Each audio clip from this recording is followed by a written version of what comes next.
Hello, this is episode 1 of Evolve. I am so excited to be here with all of you.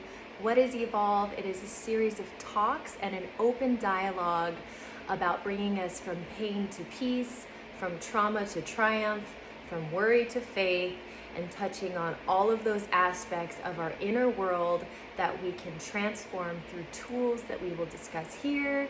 I am not a doctor, but I am here through my own life experience and my own education over a decade of studying, living, and giving to therapy clients through NLP, through positive psychology, through Buddhist philosophy, through somatic healing, through PTSD recovery, all of it, yoga instruction, meditation. So let's go, let's dive in. It's episode 1. Okay, so today I want to talk about acceptance and how that can release and open channels in us that give us freedom, that bring us relief. Okay, so first let's explore what non-acceptance manifests as in our body. Let's look at the opposite side. When we are not accepting what we're seeing, what we're experiencing, we get defensive, we get constricted, we get angry, resentful, irritated, frustrated, all these emotions that manifest in our body as hunched shoulders, as acid reflux, as constricted gut, as pain and tension in the throat, as short breath, as crinkled face, all these uncomfortable bodily and emotional experiences. And keep in mind, guys, that things that manifest in the body over time gain momentum and have effects that manifest. For example, when we are in a constant state of that constriction, anger, frustration, resentment, stress, anxiety, it causes inflammation in the body and it suppresses the immune system. When you have constant, not ending inflammation in the body, we have autoimmune disease and we have dis-ease. When there is consistent dis-ease, it eventually degenerates or catalyzes into disease in the body, in the mind, in the soul. So we really want to acknowledge what non-acceptance is and what it looks and feels like, and maybe step out of it when we're ready. Okay. Oh, couple liners for the non-acceptance. What we resist persists. What we push against pushes back. Okay, so just keep those lines in your head when you encounter something today where you're going, can't accept this, you're irritated, you're angry. What I resist persists. So if you're already irritated with it and you don't want to keep feeling that way, step into some of the tools we're going to talk about today. And what I push against pushes back. So if you're in an argument or a discussion or any altercation and you find yourself pushing and receiving a lot of pushback, take a step back and use some of the tools we're going to talk about. Okay, so acceptance. What is acceptance? It's an inner state. It's a decision we make, and it allows us to maneuver in a way that benefits both ourselves and the other person involved. It allows us to set boundaries. It allows us to take beneficial, helpful action. And it also helps us to open a dialogue that brings us toward conflict resolution, because ultimately that's what we want, is conflict resolution and inner peace. Okay, so what is nonviolent communication? That is a tool that we can use when we're in a state of non-acceptance and needing something to change. We're not always going to use it. Sometimes acceptance means accepting what we're looking at and adapting accordingly. However, if a dialogue can be opened, nonviolent communication is a beautiful way to do that. And a very nutshell way to describe this in steps is, first, acknowledge to the other what you're feeling in a way that you're owning what you're feeling. So don't use language like, you make me feel, this makes me feel, when you do this, it does this to me. Instead, own what you're feeling. I feel this. I experience this. When this happens, my reaction is, and you can even say, I'm owning my emotions right now. I'm experiencing this in this situation and I'd like to share how I feel. Okay, so I statements. After you've stated how you feel, from there, we offer and ask for resolutions. So you've made your statement, you've observed what's going on. Now we offer and ask for a resolution. Say, I'd like this to be different. Is there a way we can have this conversation differently? When it takes 30 minutes, I really stress out. Is there any way we could do this in 20 minutes or even 15? Or could we break it into 2 sessions? When I first get up in the morning and you start talking at me when I haven't even had my coffee yet, my whole system flips out. Do you mind waiting until I've had my first sip of coffee, right? Or is there a signal we can give each other to know when I'm not ready to talk? I mean, just boundaries, just asking for things that you need. It's all good. There's no blame, there's no guilt, there's no shame. There's both people seeking a resolution, and there's an open communication that invites the other person into the process so that they hopefully don't feel as instigated to become defensive, but rather invited into your process. Oh, I didn't mean to make you feel anxiety. I'm sorry, I didn't even know. I had no idea. Of course, I can wait until after you've had your coffee. Because most of the time, people have good intentions. They just don't know they're stepping on your toes. And if they do know, that's another story. But I did want to give a quick, very basic example of the non-acceptance and acceptance. Okay, so let's use me as an example. I am extremely to the millisecond regimented and OCD about time. If I say if something starts at 5 p.m., I'm there at 4:30 to prepare, and believe me, I'm using those 30 minutes, the entirety of it, to prepare and get things done. So by the time 5 o'clock hits, it's smooth sailing. Okay, if I tell a friend I'm gonna be at their house at 6, I'm parked outside the house at 5:40. Of course, I won't knock to be polite until 6 o'clock, but I'm there at 5:40. So that's how my brain works, and that's how I work, and that's okay.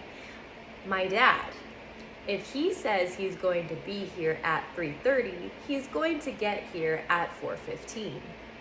Okay, you can imagine the fights, the anger, the strife that we have gone through over the years. In my head, I'm going, what the F? Don't you respect my time and energy? How lazy are you? What is the matter with you? Like, this whole string of dialogue goes through my head. I won't accept it. It's wasting my time. I don't have the tolerance for that. I mean, believe me, I could get all up in arms about it. And you know how much stress that causes me? I get stomach aches, I get tight chest, my whole body gets constricted. It's not worth it. It is not worth it. We cannot change people.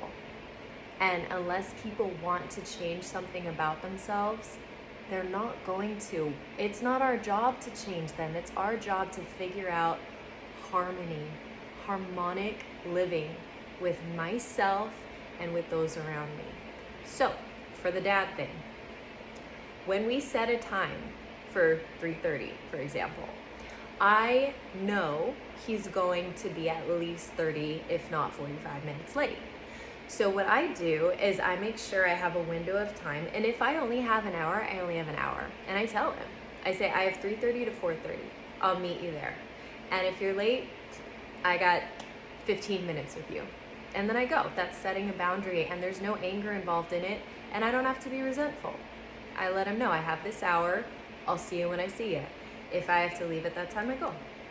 Done. So I've set a boundary. Or if I have more than that time slot, I know he's going to be late. I give myself, I move around one of my projects so that I continue to work up until the minute he arrives, and then give him the amount of time that feels comfortable for me.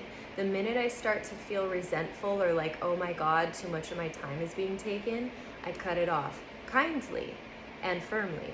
Oh, thanks, I gotta get working again. I just did that the other day. I said, it's been so good to see you. I'm so grateful. I have to start working again. Thank you. I love you, goodbye. So setting boundaries, it's being specific, it's making it work for me, accepting what he is and how he is in a way that doesn't modify or is a detriment to or is a compromise to my own boundaries, my own values, my own needs. So that's a very brief example. Let's get into the how. How the heck do we accept? Well, that's in that example I gave you a couple tools there. Set boundaries, which means state your needs, like how you need it to be, and state what it's going to be if your needs are not met. Not in a violent way, not in an angry way. For the time example, hey, I only have an hour, I have until 4:30 today. Okay, so I'd love to see you, come on over, I have until 4:30. Now, I know that within that hour, I'm either gonna be getting work done or hanging out with my dad or both, but by 4:30 we're done. And that's not a question, that's not a compromise. So he knows, and it's not a big deal.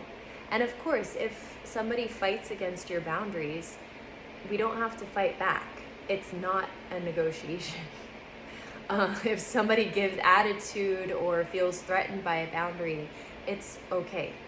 It's okay. We can still respond with patience, with kindness, and firmly. This is not a negotiation. You know, we don't have to say it like that, or if the person receives that well, we can. But if they fight back, say, I'm sorry, I don't have any more time to give them that, or I really can't. And you don't have to even apologize for it. Say, I can't. This is what I have. This is what I am willing to give today. This is what my schedule allows me today. Use words that are comfortable for you, but setting boundaries in a kind way. This works better for me. Can we do it this way? And then there's the nonviolent communication, right? So observe what's going on, state your feelings, invite them into the process, meaning, hey, I'd really love to talk to you about something. Do you have a minute? Soft, invite them into the process. You know, when this happens, I feel this. When you're late, I feel really stressed. So let's say my dad was receptive to this. He's not, but let's say he was.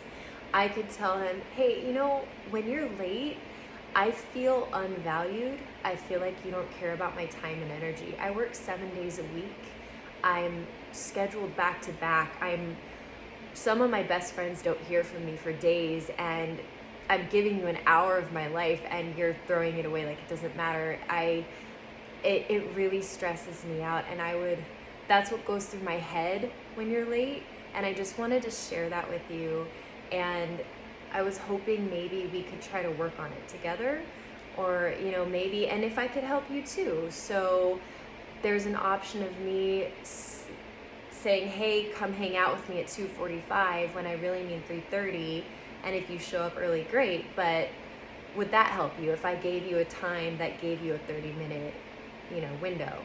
So there are different ways to ask for resolutions, to communicate for what you need. So invite them into the process, state how you feel, and then offer solutions that work for both of you, and really offer them, and be willing to find something that works for both of you. That whole analogy of rigidity, the tree that is rigid and unmoving and unflexible in a storm snaps, it breaks.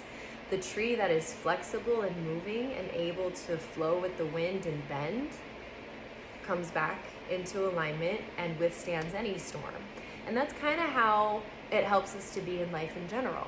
When there's a storm passing, when there's a conflict, when there's a challenge and an obstacle, the rigidity, that constriction, that non-acceptance, that pushback, that fighting, defensive attitude, it really causes things inside us to malfunction and break. So we want to step outside of that. So that's the nonviolent communication.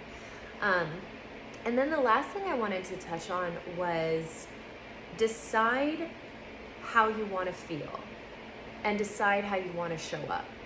So in order to do this, we have to step into what I call the gap. It's the gap of space between stimulus and response. Most of us, and maybe not all of us, I don't know, but people in general, I know I did it for a good portion of my life. There's a stimulus and there's an immediate knee-jerk reaction. Something happens, I respond. Somebody says something, I say something back. Somebody irritates me and I'm sending them a message. Instead, we have this beautiful ability as humans to take a step between what just happened and how we respond to it. So step into the gap, take a breath, take a step back before you reply, before you say something, before you take action. Notice how you feel. Irritated, angry, resentful, agitated, anxious. Okay, great.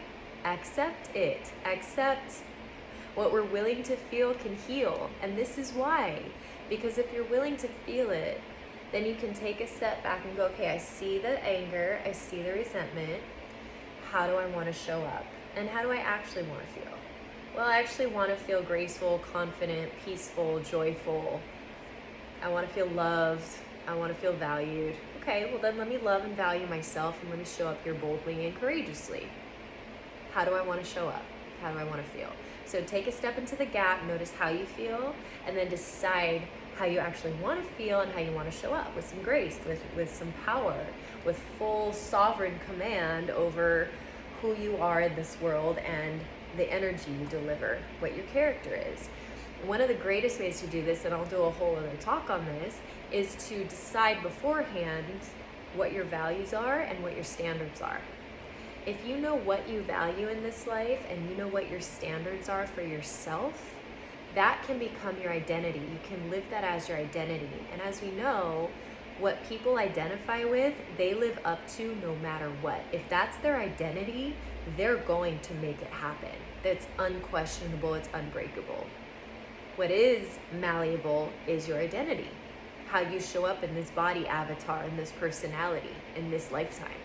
So you can decide, I value equanimity, I value personal power, I value confidence, I value grace, I value kindness, I value patience. Whatever it is that you value, write out your values, okay? And then write out your standards as well, that you hold yourself to, hold yourself accountable. What are your standards as a woman, your standards as a man, your standards as a human being? You know, there are things that we will never do. Why? It's not that we can't do it, it's we choose not to, because our standards are different from that action. So you might have a standard that your kitchen's always clean, or you might not care. You might have a standard that you never drink and drive, so there's always either an Uber or a friend takes you. You might have a standard that you always show up well put together, so you don't leave your house without your makeup done, your hair done, and your outfit put together. Whereas some other people might go into their car and do their makeup in their car and maybe kind of pick an outfit. You know, different standards of life. My standard is I work out 3 days a week. My standard is I never eat refined sugar. My standard is I don't eat dairy. You know, it's whatever your standards are, but decide for your character. You know, my standard is I never yell. That's one. My standard is I'm never physically violent. My standard is I always give people a second chance. Maybe not a third or fourth, but always a second. You know, what are your standards? And there's no right or wrong. It's just, what is your standards? Know your values and your standards. Let it be your identity, so that that's what you go to without even thinking about it when you go into an altercation or a discussion. And of course, remember that habits are built one moment at a time. So if your identity, your values and standards are not a habit yet, it's okay. You will have to think about it. If stepping into the gap is not a habit, it's okay. It takes practice. Anything that's new is uncomfortable at first. Unfamiliar equals uncomfortable. It's okay. It's part of the process. Learn how to become comfortable in the discomfort, because we can, that allows us to walk through that valley of, ooh, I don't know what this is, it's new, it's I don't know where I belong here, where do I fit?